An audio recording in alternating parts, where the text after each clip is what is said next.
I didn't say a word when she walked in with the souvenir tote and a belly she hadn't left with.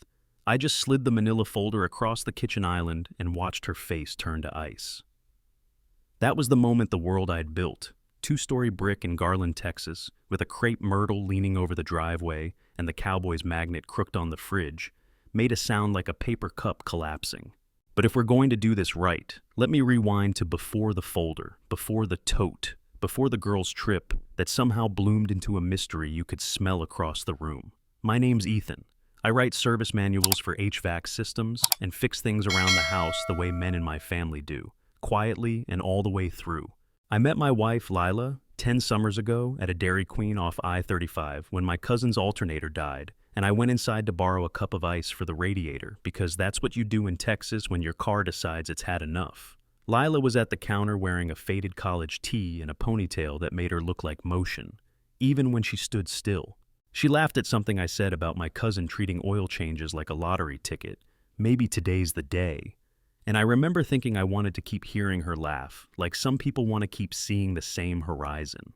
First date was a Friday night movie where we sat through the previews, whispering about which one looked dumb and which one looked dumb in a fun way. Second date, we hit a diner called the Bluebonnet before dawn for the kind of pancakes that are bigger than your face, and the waitress called everyone hun like it was a rule. We did state fair corny dogs and a road trip to Austin where our cheap motel smelled like pool chlorine and day-old limes. And we kept the AC at 60 because we didn't want to be the kind of couple that complained. I told her I loved that she collected magnets from gas stations. She told me she loved that I kept receipts like they were tiny biographies of our days. We got married under a pecan tree behind her mama's house, right by the smoker where her Uncle Darnell nursed a brisket like it was a holy duty. That night there was football on a muted TV in the living room, and we slid in there at halftime, still in our dress shoes, to catch our breath and stare at each other with the delirious relief of two people who'd found the door out of the maze at the same time. The years were a stack of Saturdays, backyard cookouts with friends from Lila's work at the salon, Sundays with my parents where my dad timed the burgers by the pregame show, Tuesdays where we argued about the best queso in Dallas, and then went to both places because mercy tastes better than being right. There were road trips in my faded silver F-150, Amarillo for a steak as big as my forearm, Broken Bow for cabins and quiet, where we'd park and just sit listening to cicadas, her bare feet on the dash. We made rituals out of nothing. On payday Fridays, I'd pick up a Bud Light six-pack and she'd grab gummy bears and we'd watch terrible reality TV, pointing at the screen like archaeologists uncovering human foolishness. I built her a vanity out of an old door and some glass knobs I found at a flea market. She learned my favorite breakfast sandwich order and had it waiting in a paper bag on mornings after rough weeks. We were, in that normal American way, happy. Maybe that's why I didn't see the storm line forming on the horizon, the way summer heat makes clouds pretend they're mountains. If I'm honest, the first flicker was small enough to swat away like a gnat. Lila started saying girls' night with a new crispness, syllables tightened, texts lighting her screen with names I recognized. Shelby, Brooke, Tessa, but stacked at hours that used to be ours. We used to be the couple who'd look across the room and mouth, "You ready?" Now she was always 5 more minutes, and 5 minutes is a lot of life when it starts to repeat. Her friend group had always been a little loud, a little messy. Wine nights with board games where the rules got made up as they went. Brunches that bled into shopping that bled into, "I can't believe we're still out." But this was different. Photos on Instagram with captions like healing and girl power and we don't chase, we attract, which would have been fine if not for the angle of Lila's smile. You get to know a person's smile the way you get to know the back roads to your own house. The one she used for my dad's jokes, the one for, "Do you mind switching the laundry?" The one for strangers when she needed them to be nice. These new smiles were all teeth, no eyes. And then there was the look she had when she thought I wasn't looking. A look that didn't belong to any of our old categories. The look of someone standing on a high diving board testing the spring. The girls' trip was pitched as a reset button. It was Shelby's idea, she said. 2 cabins near Red River, New Mexico, 4 days of hiking and hot tubs and remembering who we are. I told her to bring the big puffer because mountain nights bite, even in June, and she rolled her eyes and packed it anyway. They piled into Brooks' Tahoe with Stanley cups and a speaker, and I hugged Lila on the driveway where the crepe myrtle dropped pink confetti at our feet. She kissed me quick, like she'd already started driving. I waved them off, then went inside to rinse my coffee cup and stare at the sink like it knew something. The house did that thing empty houses do, where they take a breath and you realize how much of the noise is a person's orbit. I tried to be productive, cleaned the grill grates, organized the garage, re-caulked the upstairs tub, the small chores that make a Saturday feel hammered straight. I texted her the picture of a blue jay on our fence. She sent back a heart and a photo of 3 mimosas sweating on a patio table with mountains far behind them, like a painting. It should have felt like normal. It didn't. Foreshadowing doesn't enter with a brass band. It sighs through the vents. Third night of the trip, I sat on the sofa with ESPN on mute, and our dog, Cooper, curled like a cinnamon roll against my thigh. Lila FaceTimed me from a hot tub. Steam, string lights, a wine glass making a comet trail as she gestured. The camera angle was guarded. I could hear other voices, high, overlapping, and then a deeper one, like a guitar string plucked in another room. "Whose voice is that?" I asked, friendly. "TV," she said, too fast, and knocked the camera as if she had bumped it. And then the call ended. "Bad service," came the text 2 minutes later. I wrote "love you" and put the phone face down because I suddenly didn't like the way its black screen reflected my own expression. Half man, half question mark. By morning, I'd convinced myself it was a harmless thing. Someone's cousin renting the cabin next door, a maintenance guy, a podcast playing loud. But then small things lined up like bottle caps on a windowsill. She sent a picture from a hike wearing a ball cap I'd never seen, the kind you get at a roadside shop when a joke stops being a joke. There was a shadow in that photo, a second figure just outside the frame, the shape of a shoulder too broad to be Shelby's. There were 2 sets of footprints in the red dust below, different shoe treads, and I know that sounds like a detective reaching too hard. But once you tune your eyes to pattern, the world makes a music you can't unhear. That afternoon, I went to get the mail and found a catalog addressed to Lila with a sticky note she'd left herself weeks earlier. A list. Baby shower, sat, Target, make list. We didn't have a baby on the way. We hadn't even been talking about it. We'd talked about someday in that floaty way couples do when someday can't be pinned to a calendar. She'd brushed it off in April, said she wanted to get through summer first. That note felt like it came from a parallel version of our home, where conversations we'd never had were already moving forward. The last night of the trip, I woke just before midnight with the specific dread of a smoke alarm that isn't beeping and still somehow alarms. The house hummed, the dog snored, the AC kicked on. My phone lit the room, one of those junk email alerts about a credit card payment posting. I don't normally open them in the night. This time I did. The company name wasn't familiar. Canyon Lodge and Spa. A small charge, $14.32. Room service, probably. Or breakfast. Except Lila had said they had cabins with a kitchen. They were cooking together. She'd made a whole thing about Brooke's famous avocado toast. I lay there, thumb hovering, logic wrestling suspicion in a tired man's brain. I told myself I was being ridiculous, and then, like my thumb belonged to last week's version of me, I tapped through to the statement and the map of where the card had been used. A dot pulsed not in Red River, but in Taos, 40 miles away. Could be a day trip, sure. Could be anything. And yet the room felt crowded with invisible people, the kind you only meet when somebody leaves a door open you didn't know was there. She came home 2 days later at 5:40 p.m. When the sun slices sideways through our kitchen and makes the island look like a stage. She carried a turquoise tote stamped with Zia Sun's symbol in red, and the smell hit first, travel mixed with hotel shampoo. She looked different. It wasn't big, just that her sweatshirt hung in a way that made me think of the word tented. She put the tote down, opened her mouth like she was about to tell the funniest story from the trip, and I said maybe too gently, "Hey." I had the folder ready. Manila. Crisp. A mechanic with his toolbox. She glanced at it, then at me, and I watched the light in her eyes flicker, as if someone had adjusted the dimmer switch behind her skull. "What's that?" she asked, trying for breezy. "Something I've been collecting," I said. "Just little things." She reached for the tote instead, pulled out a magnet shaped like a chili pepper, and held it up as if the right souvenir could fix the wrong memory. I didn't smile. We were 2 people in a kitchen pretending at a language we no longer spoke. I slid the folder across the island. It made that hushed, sliding paper sound that, if I could record and replay, would be the noise of my marriage crossing a fault line. She didn't touch it. She glanced at the clock on the microwave, at the sink that needed a rinse, at the window over the backyard where the grill lid was up like a mouth. "Ethan," she said, and she only says my full name when she's trying to steer a situation. "Before you get into whatever this is, I need to tell you something." Her hand went to her stomach in a motion so automatic I almost missed it, palm flat, the way someone touches a secret to keep it from flying away. My heart thumped once, like a hammer dropping onto a nail head, dead center.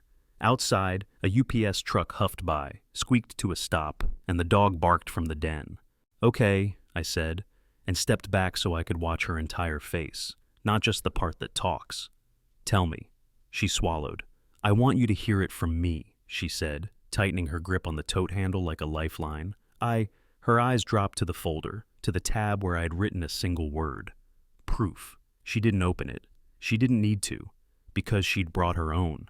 "I'm pregnant," she said, and I swear the room leaned on its axis. The light outside turned heavy, the whole house shrank down to the two of us, and a syllable that split the air like an axe. I didn't say anything, I just tapped the folder.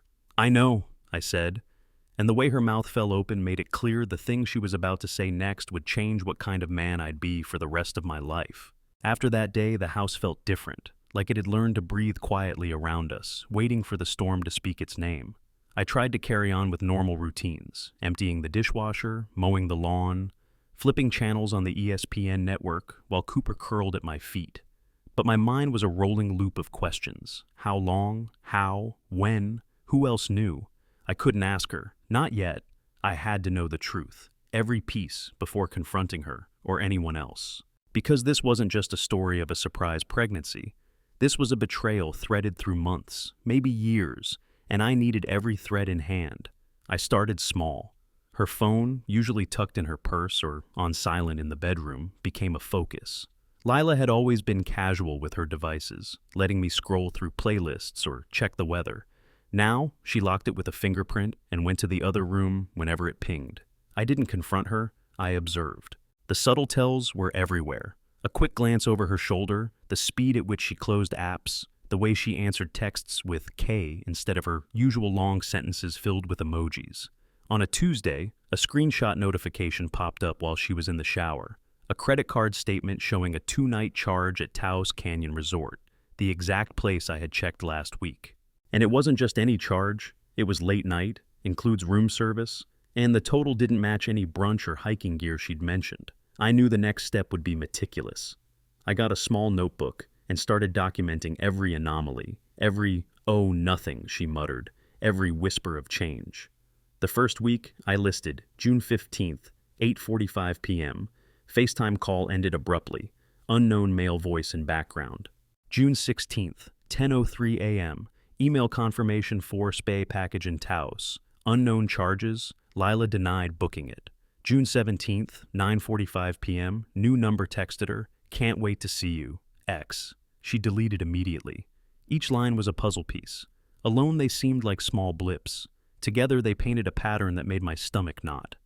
Then came the gas receipts. Lila usually filled her gas tank at the Texaco on Main Street. On the day she claimed to be hiking with her friends, her card was swiped at High Mountain Shell, 32 miles out of the way. 2 days later, Taos Canyon Resort again. The pattern became undeniable. Locations she'd visited with friends didn't align with timestamps or GPS data. I started cross-referencing with her social media posts. Instagram photos were always carefully cropped, never showing anything behind her, always at angles that hid the second figure I now knew existed. But the clearest evidence didn't come from receipts or statements. It came from her own words. A week after she returned, she casually mentioned, "Brooke said I shouldn't worry about details. She'd cover for me." My stomach sank. Cover for what? The casual tone made it sound like nothing, but I could hear the tremor beneath it. That's when I decided to escalate. I bought a small digital camera, not a high-end one, just enough to capture proof. I positioned it in the backyard, facing the kitchen window, where I could see her interactions if she forgot for a split second that someone was watching. Every frame mattered. The next piece fell into my lap through chance, or perhaps fate. An envelope arrived in our mailbox with no return address. Inside, 2 hotel keys and a folded receipt from Taos Canyon Resort. The handwriting was unmistakable. It matched her friend Shelby's signature style, messy, looping, flamboyant. The receipt showed the dates of her stay overlapping with Lila's girls' trip. It confirmed something I had feared. She wasn't just hiking or bonding with friends. She had stayed with someone else, somewhere else, and paid with a card linked to our account. Next, I quietly gathered digital proof. I set up iMessage syncing on my computer, making sure all incoming and outgoing texts would be stored without alerting her. What I found broke the thin veil of uncertainty. Flirtatious texts with a man I recognized instantly. The man she had laughed about once in passing at Brooke's wedding reception. He wasn't just a stranger, he was her friend's husband. Every message, time-stamped and meticulously documented, painted a clear, devastating story. He called her my favorite, she called him mine, and the digital conversation included phrases like, "Can't wait to see you," and "Taos was perfect." And one evening, I decided to follow her subtly. I left the house after dinner, driving past the usual grocery and gas stops. My mind raced, but my hands were steady on the wheel. I wasn't ready to confront, only to observe. Through a slight crack in a diner's blinds, I caught a glimpse of her friend Shelby on the phone, smiling as she spoke. And in the reflection of the glass behind her, the broad shoulders of the man, her friend's husband, stood a foot behind, unnoticed, leaning casually against the wall. I took a breath. My body knew what my mind had pieced together. I had gone from suspicion to undeniable evidence. The tipping point came when I bought a DNA testing kit under the pretense of a routine check for family health, just to see if my suspicions about the pregnancy held water. I didn't have to explain much to Lila, just that I wanted to know, because I was being responsible. I watched her eyes when I brought it home. They darted nervously to the packaging and back to mine. There was a moment, just a fraction of a second, where her confident facade cracked. I collected everything: receipts, GPS logs, screenshots, FaceTime snippets, and the DNA kit. I organized them meticulously in a manila folder, one timeline, one truth. Every Friday, while she relaxed after work, I'd go through the folder, lining up the dates, cross-referencing evidence, making sure no loose ends remained. I wasn't angry yet. Anger comes later. First, I needed clarity. And by the time I slid the folder across the kitchen island that day, she returned. The room already smelled like the truth, sharp and metallic, impossible to ignore. By the end of the second week, the folder was complete. Every piece corroborated the next. Hotel charges confirmed her absence from stated activities. Gas receipts placed her miles away. Text messages outlined emotional, and more than emotional, connections, and the DNA kit awaited its purpose. I could have confronted her then, demanded explanations, let her stumble through lies, but I didn't. I wanted the full panorama, the complete collapse of illusions. And then, one Tuesday night, she dropped a subtle hint herself. While I was cleaning the garage, she casually said, "You've been quiet lately, observing everything, huh?" I froze. How could she know? But the truth was, I was no longer observing. I had become a collector of facts, a quiet curator of betrayal, a man about to unveil a life-altering secret. Her words were innocent enough to an outsider, but to me they were a subtle tremor, signaling that even she could feel the tension building, the dam about to break. That's when I realized the most important part of gathering evidence wasn't just proving what had happened, it was waiting for the moment where the evidence would speak for itself. And that moment, I knew, was coming sooner than she could imagine. She thought she could glide back into our lives with a tote and a smile, a secret hidden beneath layers of deodorized hotel sheets and filtered photos. But secrets have a way of stepping into the light, and mine weren't going to whisper, they were going to shout. I left the folder on the kitchen counter one night before heading out to the garage for a late-night project. Cooper padded behind me, sniffing the floor. When I returned an hour later, the folder hadn't been touched. I leaned against the island, letting the weight of what I had collected settle around me. Every receipt, every message, every GPS ping lined up like a row of dominoes. And then it clicked. The confrontation wasn't going to be subtle, not anymore, because by the time she returned from the girls' trip with the tote pressed against her side, her face bright with laughter and sunburn, I was ready. I had everything. Not just suspicion, not just instinct, not just fragmented truths that could be argued over. I had proof. And proof, as anyone who has ever built a house knows, is a foundation that won't crumble, no matter how desperate someone gets to cover it. And just like that, suspicion had become evidence. Observation had become fact. And the next step, the confrontation, was already forming in the space between us, sharp, and inevitable, like a clap of thunder over the Texas plains. The night I chose to confront her was unplanned, yet inevitable. I wasn't going to stage it at home, where she might spin excuses, or in some private corner where words could evaporate into thin air. No, this had to be public, undeniable, a place where witnesses, accidental or intentional, would see everything unfold. I picked the diner where we had our first anniversary breakfast, a place dripping in American nostalgia, chrome accents, neon lights buzzing faintly, the scent of fried eggs and coffee hanging in the air. It was perfect. A familiar space, yet neutral enough for gravity to take hold. I arrived early, slipping into a booth that faced the entrance. The folder sat beside my coffee cup, unassuming but lethal. Lila walked in 20 minutes later, her tote swinging loosely, hair slightly frizzy from the Texas wind, and a hesitant smile plastered across her face. She spotted me, paused, and then tried to play it cool. I nodded once, motioning toward the booth. "We need to talk," I said, voice steady, unnervingly calm. She sat down, her eyes flicking to the folder. "Is this about the DNA kit?" she asked, trying to inject lightness into her tone. I ignored the question, sliding the folder across the table toward her. "Everything," I said quietly. "The charges, the hotels, the texts, the receipts, every detail, I know." Her face shifted. First came confusion, then denial, and then a flash of pure panic. "I don't know what you're talking about," she stammered. "It was just a girl's trip. You're overreacting." I opened the folder, flipping it slowly. Receipts, gas stations, iMessage screenshots, hotel invoices showing 2 nights at Taos Canyon Resort. Names, dates, times. I kept my voice neutral, calm, clinical. "See here," I pointed at the timestamps. June 15th, 8:45 p.m. Taos Canyon, room 210, receipt signed by Shelby.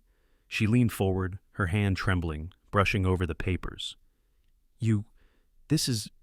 This can't be right," she whispered.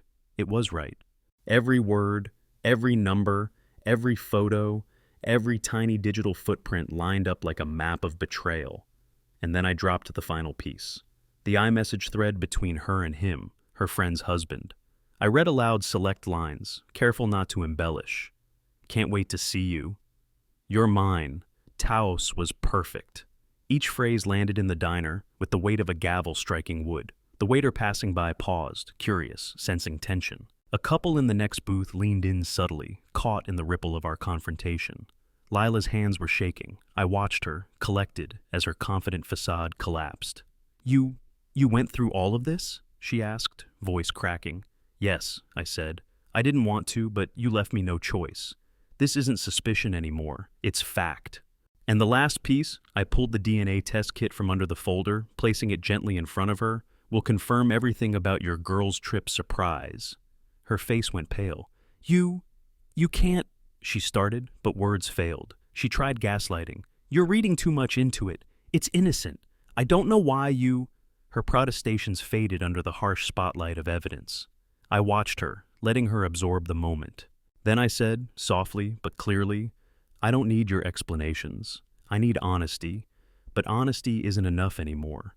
The world doesn't need to hear excuses for this." At that moment, the diner door swung open, and in walked Shelby, the friend, unaware that she had become a character in the revelation. She spotted us, the folder, the DNA kit, and froze. What's going on?" she asked, her voice uncertain. Lila's eyes darted toward her, realizing the public nature of the confrontation. I didn't need to speak. The evidence had already spoken, and it was deafening. "Let me make this clear," I said, voice steady, ensuring the diners around us could hear, but not too loudly to cause a scene outside the diner walls. "Lila, you returned from your trip claiming innocence. I have proof. Receipts, messages, hotel invoices, and soon a DNA confirmation. You've betrayed trust, friendship, and marriage. This isn't just private, it's public, because it affects everyone involved." Just her tears started silently, rolling down her cheeks, a mixture of fear and shame. Shelby stood frozen, realizing the man she was colluding with, or maybe just the bystander too, had been revealed in full. There was no escape, no smoke, no mirrors, only truth, sharp as a scalpel, slicing through the pretense. I watched her, cold but composed. You thought you could hide behind trips, texts, and lies, but proof doesn't lie, and neither do I. The folder sat between us, a physical representation of months of deception. She trembled, trying to gather words that wouldn't come. Then, quietly, I added, "You wanted to test me. Now, the world tests you." At that moment, the waitress dropped a glass of water at a nearby table. The shatter echoed through the diner like a punctuation mark to the unfolding chaos. Heads turned, eyes wide.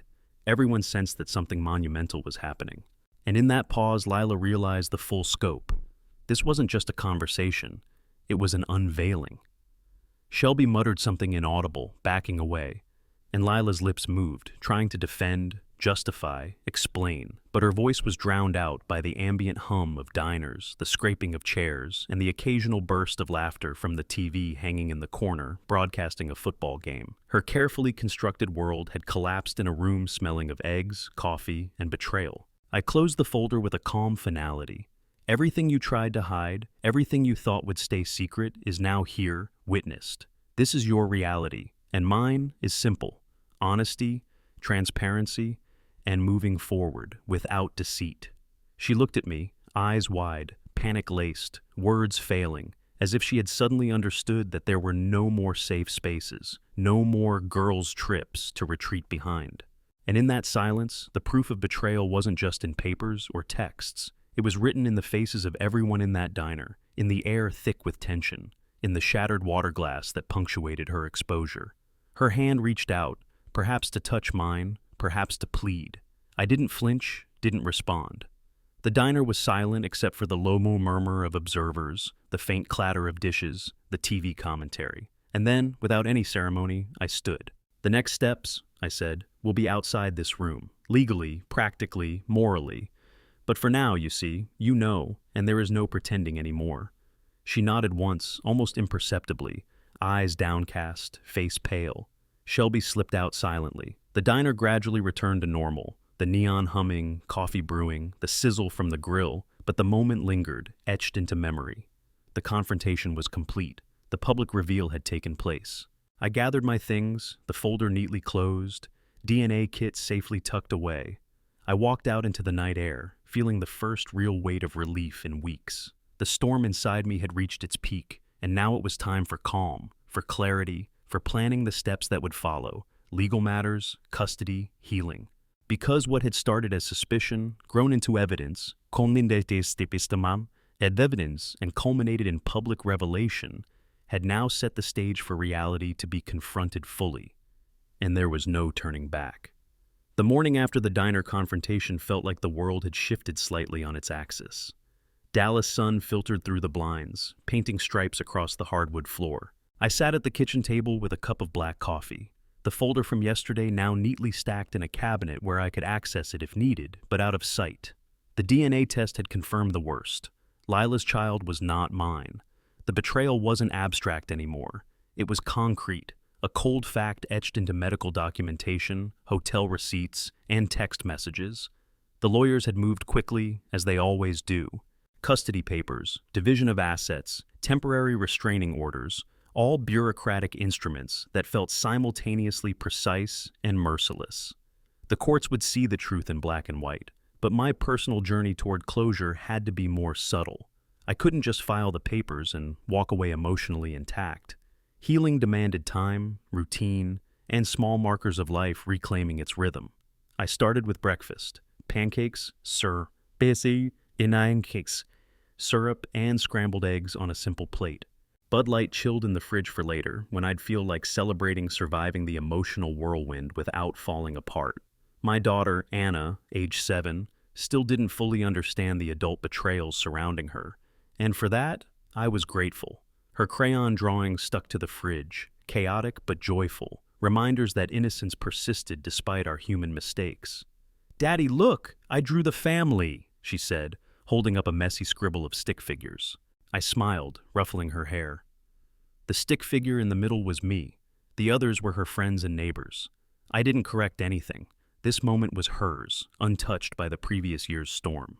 Weekends became sacred. Football games on ESPN, long drives through the suburbs, barbecues with a few trusted friends, rituals of normalcy that helped rebuild the pieces of a life I hadn't realized I'd neglected. The betrayal had been dramatic, public, and humiliating, but I refused to let it define me. Each Bud Light cracked open on the back porch, each pancake flipped in the morning light, each laugh shared with Anna or a friend was a brick in the foundation of something sturdier than revenge: peace. I did meet with Lila a few times post-divorce to finalize custody and finances. She had her own path now, one that I didn't follow. Our exchanges were civil, factual, stripped of the emotional fire that had consumed the diner confrontation. Seeing her occasionally in court or at the lawyer's office reminded me that people don't always change, but boundaries do. And sometimes, boundaries are more powerful than any explosive confrontation. Oddly, the public nature of our reveal had an unexpected consequence. Friends, neighbors, and even distant acquaintances expressed support, a kind of communal acknowledgement that what I endured was real and unjust. Comments in emails, text messages, and even on social media reinforced that truth had a place beyond private grief. Witnesses, even accidental ones, had cemented my credibility and dignity in a way that words alone never could. The public reveal, while painful, had safeguarded my integrity. Months later, the edges of anger dulled. I could think of the betrayal without a physical pang. I even laughed at the absurdity of some of the situations. Her texts, the hotel receipts, the dramatic diner confrontation. Humor became a tool, a salve to soften the jagged remnants of disbelief and shame. I took long walks with Anna, watched her skateboard clumsily in the driveway, and felt a warmth that no past deceit could erase. Healing, I realized, wasn't about the dramatic gestures or the sharp-edged confrontations. It was in the mundane, flipping pancakes, Bud Light in hand, the smell of coffee brewing at dawn, the sticky crayon drawings on the fridge. It was in reclaiming my mornings, my weekends, my joy, and teaching Anna resilience through example. I didn't need to retaliate. Life itself had a way of administering consequences, quietly but effectively. Sometimes, the trash takes itself out. Financially, I stabilized quickly. Assets were divided fairly, and though Lila had her own means now, she no longer had control over my life or my daughter's future. Freedom wasn't just emotional, it was practical, measured in tangible ways. I could breathe, make plans, and embrace a sense of autonomy I hadn't felt in years. At night, after Anna had gone to bed, I would sit on the porch, listening to the distant hum of traffic, the occasional siren, the whisper of wind through the trees. I reflected on the journey, the shock, the suspicion, the evidence, the confrontation, and finally, the rebuilding. Each stage had been painful, necessary, and ultimately liberating. Life had handed me betrayal in its rawest form, but it had also handed me clarity. Looking back, I recognized the lesson in all of it. Trust is precious, honesty is invaluable, and self-respect, once compromised, must be fiercely reclaimed, not with vengeance, but with life itself. I couldn't change the past, couldn't unmake the betrayal, but I could choose how to respond. And I chose peace over chaos, healing over hatred, and love over lingering bitterness. Anna and I went on small weekend trips to the Texas State Fair, to local diners for breakfast, to football tailgates with friends. These ordinary moments felt extraordinary, framed by the extraordinary disruption we had survived. Each laugh, each conversation, each shared snack or Bud Light reinforced that life was ours to live, untangled from deceit. Sometimes, when I glanced at the past, I smiled faintly, appreciating the irony. The betrayal had been public, loud, undeniable, humiliating even. Yet the recovery had been quiet, personal, and immeasurably satisfying. It wasn't fireworks or dramatic revenge that healed. It was living, breathing, and reclaiming the everyday. And so, life continued. Anna drew her chaotic crayon worlds. I poured coffee into mugs with chipped rims.